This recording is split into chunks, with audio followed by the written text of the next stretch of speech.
Mr. McCon as secretary of the committee. So we have second, all in favor? Aye. Any opposed? Thank you. That will carry. So we have a new secretary to try to keep track of whether or not I'm going to have a quorum in here. So thank you so much for that. The first bill that we'd like to look at is Senate Bill 2024. That is the first one in your packet.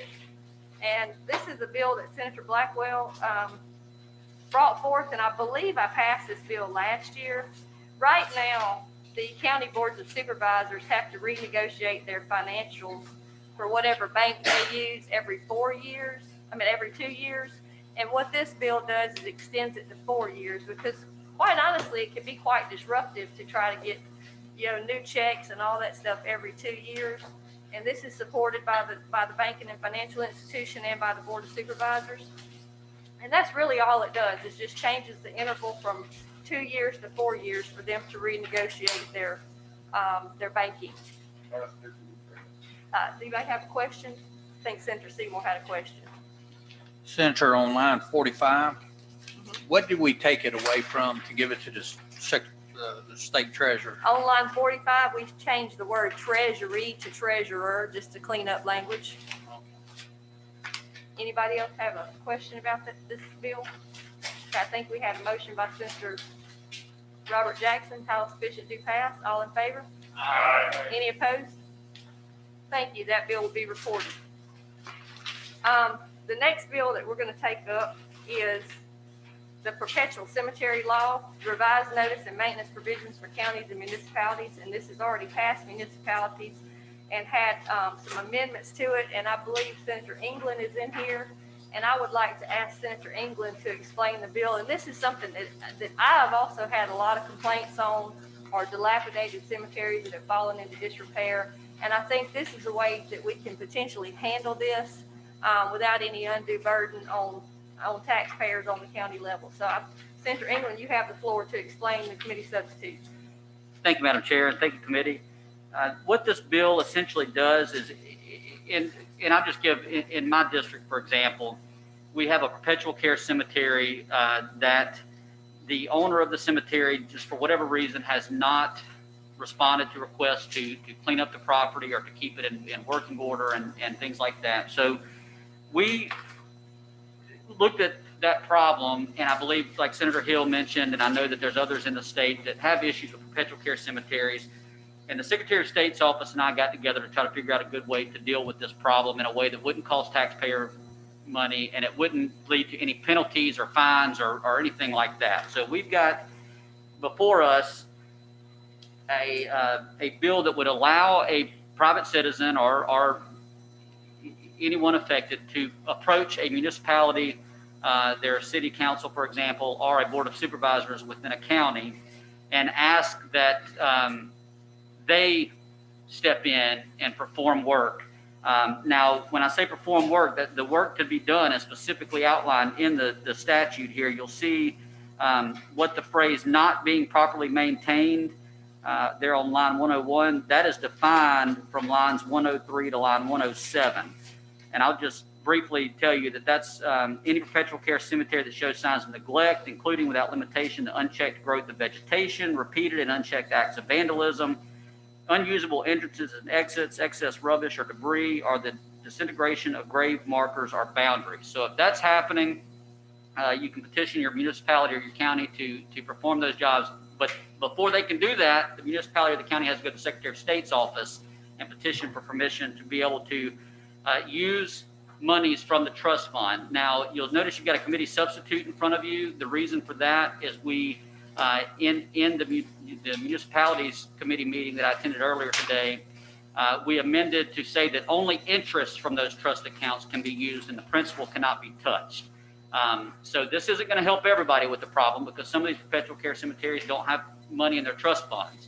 But this will allow at least some provision to help those that need it. You'll see there's two sections that are dealt with here. One deals with municipalities and the other one deals with counties. You'll also notice that the penalties, so section 1, which is what is now subsection 1 of this bill, allows for penalties, but if you look at lines 111 to 114, and then later in the bill, it's the same for municipalities. It says, when performing maintenance pursuant to this subsection, the penalties provided above shall not be assessed against the owners of the perpetual care cemetery. So we're not penalizing anyone, just looking for a solution to the problem that won't cost the taxpayers any money. One concern we had that I'll mention to you was with municipalities or counties petitioning to use this, every 2 weeks in the summertime and just get money for going and cutting grass and using this as a fundraising or a revenue source. But by having to petition and go through the Secretary of State, that will prevent that from occurring. So we think we've got a good bill here that will solve a problem for a lot of our people that are concerned with loved ones buried in perpetual care cemeteries that aren't being cared for. And that's basically about it. I think that's a really good explanation of it. And I might mention there's already a law on the books to where if there's blighted private property in a neighborhood other than a cemetery, you can already still petition your board of supervisors. If they don't act upon your request, there's already a petition process in the law on private blighted property. So this kind of just puts perpetual care cemeteries kind of on the same level, but whereas we're not leaning the property, we're just using that trust fund in the Secretary of State's office that the perpetual care cemeteries pay into, if there's any interest in that fund, to repay the county for the cleanup once the Secretary of State's office approves it. So that's basically what it does. Anybody have any questions? Yes. Thank you, Madam Chairman. Is there any estimate on how many cemeteries may be positively affected by this legislation, or is that really an unknown thing? I don't have the number, but I will say that this does only apply to perpetual care cemeteries, and those will be on a list with the Secretary of State's office, which deals with these types of deals. So only those that are perpetual care cemeteries will be.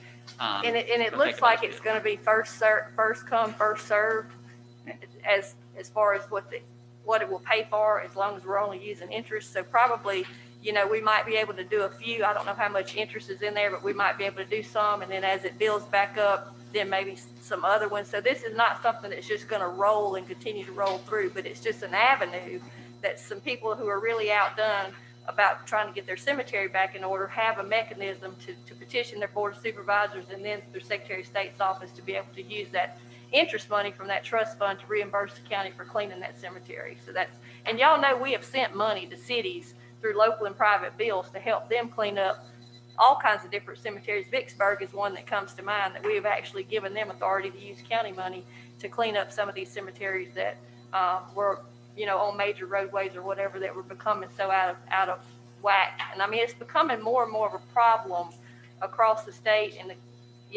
especially in counties and municipalities where these cemeteries are just maybe people that were taking care of them have passed away, and they just fall into disrepair. So I think we're going to have more talk on other cemeteries and how to get them if they're not, under the jurisdiction of a city or somebody's taking care of them. So I fully support this bill, and if there are no other questions, I'd ask for a motion. Oh, Senator Jordan?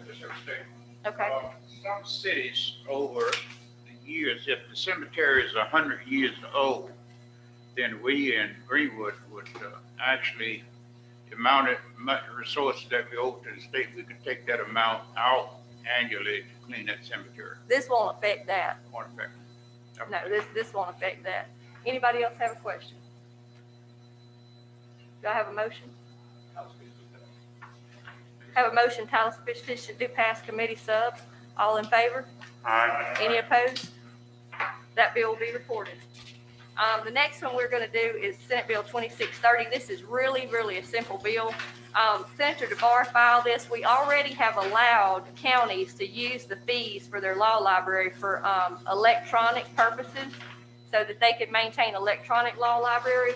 And all this bill does is just get a little more specific with the language that talks about where they can actually use it for technology and subscriptions to maintain that law library. So it really doesn't change anything. It's just more of a clarification on what they can use that for to maintain an electronic law library, but they can't use it for anything outside, any kind of technology that's outside of maintaining that electronic law library.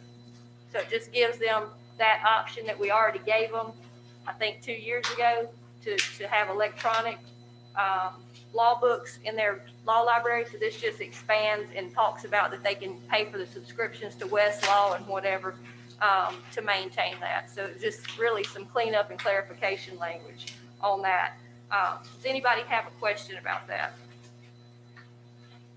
I didn't see a thing in the world controversial about this one. So if there are no questions, do I have a motion? 2690. Title sufficient, do pass. All in favor? Any opposed? Committee sub. Title sufficient, do pass committee sub is the motion.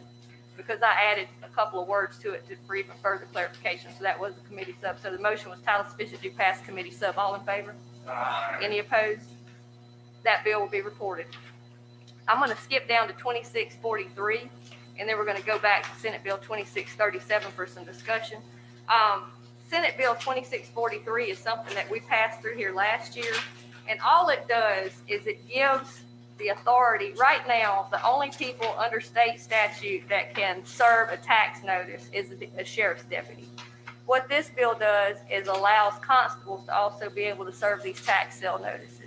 And basically, in a lot of areas, especially I've heard like Hancock County and some from the other chanceries, that these things are piling up.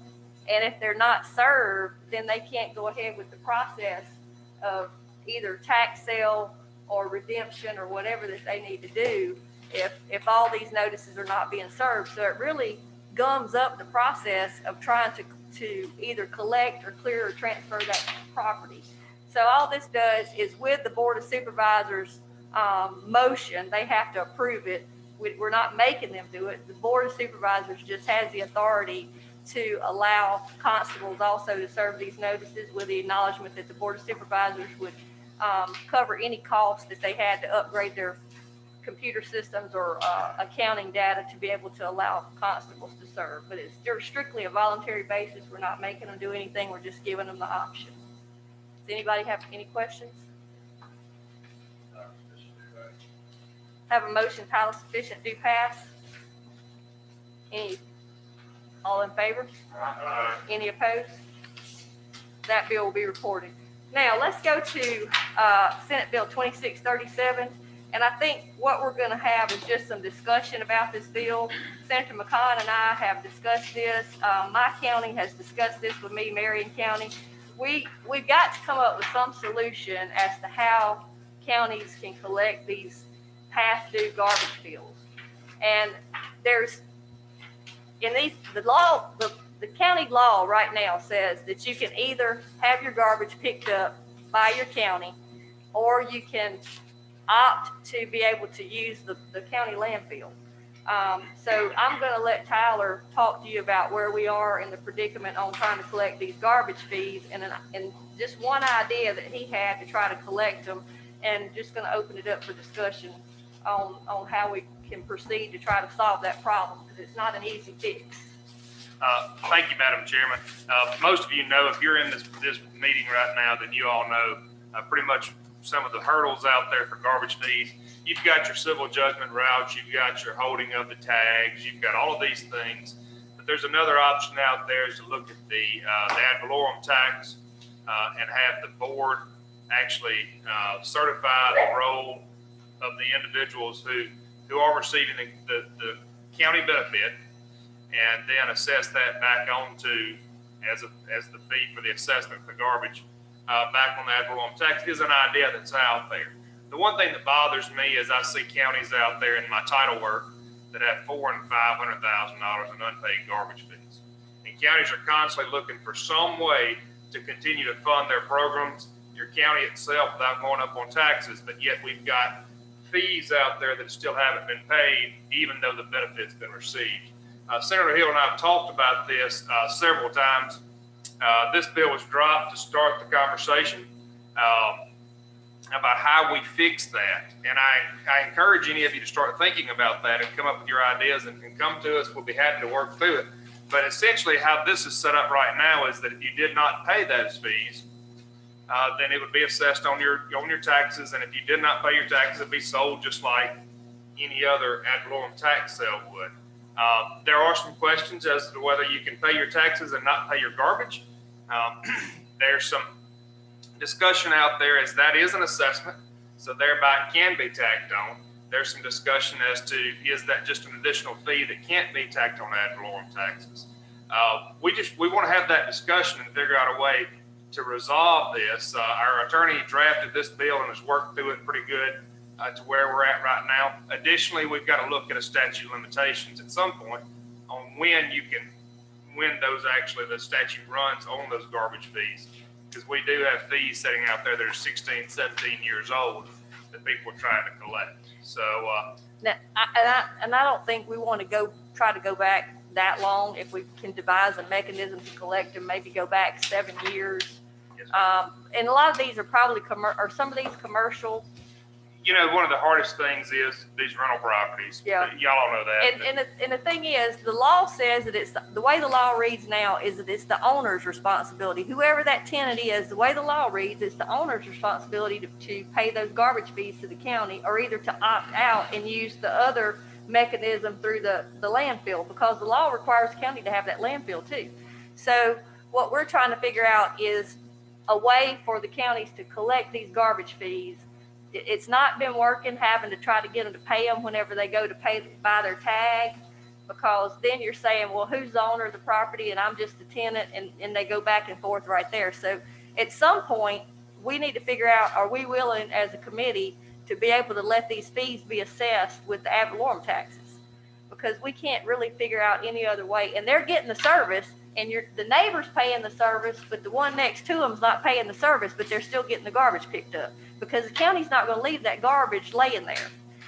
So that's just a dilemma that we have. And I know that it might be a heavy lift to think about, basically assessing a fee as a tax, but we're to the point to where it's not fair and we don't really know what to do. And Tyler's come up with this idea, and that's something that I want the committee to think about and give us input.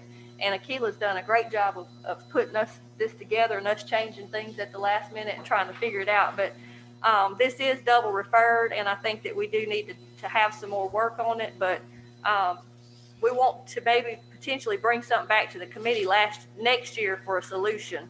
And, we may bring it up for a vote to whether we can tack it on and just assess it as we assess the ad valorem tax, since it is a service that goes along with the property and it's the responsibility of the property owner. Apparently, liening it has not worked, because they've had the ability to lien it just like they do blighted property, and that's just not working to collect fees, because the property's not transferring. That way they can't collect it because it's just continuing to build. So that's kind of where we are. And if anybody has a question or suggestion, I'd be glad to hear it. Senator Jordan? Madam Chairman, this is a major problem for counties. And one solution, if they will pay their fee and you wouldn't pay mine, Mm-hmm. then it remains Well- has to be fined by Well, they could be fined by said county. Well, the thing is, the county is assessing that fee. They just can't collect it. It's almost like unpaid fines for justice court and some of these other, traffic citations and stuff. They just can't really collect them. So we're trying to look for a mechanism to be able to collect these garbage fees. And I'm interested, without dragging this out 2 hours. They're picking it up. The county's giving them the service. They're just not paying for it. They're just not paying for it. They're getting the service. They're just not paying for it. So yeah. I think Senator Williams. Again, I don't want to drag it out, but a few things came to question. What's the possibility of tying that in with your water bill? Cut the water off to get somebody's attention. Well, the thing is, rural water has their own whole deal. Some people have wells, some people. The only way you can do it, the only way we figured that you can tie it is to that property, to that tax, or some way to that property, that property owner. Do we know of the dollars that are uncollected? Do we know what that is a percentage of the entire amount billed? I mean, is that 5%, 10% of the whole number? Is that a known quantity? We'd have to go It varies not there. county by county, but we know it's a lot of money, just like justice court fees are. Without us taking a vote on this today, I just wanted to bring it up for discussion. And, y'all can privately come tell us, whether you would support, tacking this on to their ad valorem taxes, because we really and truly, unless you would basically take them to the tax sale for unpaid garbage fees, you still couldn't collect it unless that property was delinquent with taxes.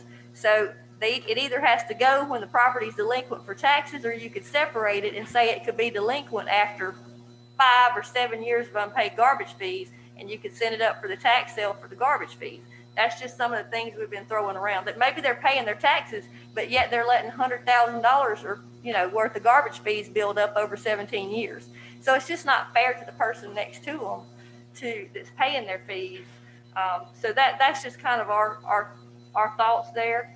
And we'd welcome input from the committee to help us figure out if we're willing to go that far, but we got to do something to start collecting these garbage fees. So anybody else have any comments? If I could, Yes. in Hancock County, and I'm sure other counties are doing this, you're gonna get your tax starting January 1, all the way to December. You may have 1 bid, you may have 6 bids. But the first check you're gonna get, they add that $80 or whatever that is on it, they add to that tax, or you don't get that tax. Well, I agree with you, but I don't understand why some of these counties are telling me that it's not working. Marion County's telling me that it's not working with the I'm tags. telling you, in our county, Mhm. if you got 5 bids. And maybe that's what we need to do. Maybe we need to, First bid was maybe tax this dollars. county, maybe this committee needs to send a letter out through the Supervisors Association saying, look, it's working in this county. Tighten your belt and see if we can't make it work in other counties, because we're going to move to something more if we can't get it worked out. So if there's no other discussion, Senator Seymour? Senator Hill, Jackson County does it a little different. Everybody's got a little different process, but I think by tying it to utilities ad valorem, the one thing you need to make sure of is that is a pass-through service. The amount of money is collected from year to year. It does not become a slush fund for the municipality or the county itself. Well, I think it's going into their general fund. That's against the law if they put it in their general fund as a utility. So they have a separate fund for garbage fees, a solid waste fund? Okay. Look, I've never been a supervisor. But anyway, so if that's statutory, that's where they would have to put it. So that answers that question. There's no other discussion. We have a motion. Senator, Yes. do we need to move to table that since it was actually brought up in committee? We haven't asked for a vote, Okay. so I don't think we need to move to table it, do we?